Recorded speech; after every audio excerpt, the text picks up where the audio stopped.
Hey everybody, 大家好. Today we're going to be doing number 16 through 20 on the top 20 list. So this is a part of the series.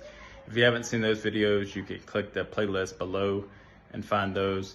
But today in 16 through 20, you'll be learning words like pinyin, which means peace, 天国, which means kingdom of heaven or heavenly kingdom. You'll be learning words like yi, as in 正义 and 公义, justice, righteousness. You'll be learning 复活, super important, resurrection, 复活. And then finally 顺服, to obey, 顺服.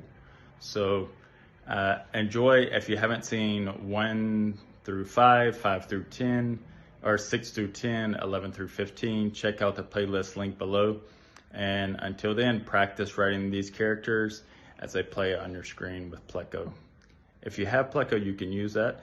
You can also see the first few videos where you can use a free resource called the Purple Language Center, I believe, or the Purple Language, something along those lines. The purelanguage.com. And you can also practice, watch the character stroke order, and then practice writing it yourself. All right, 加油.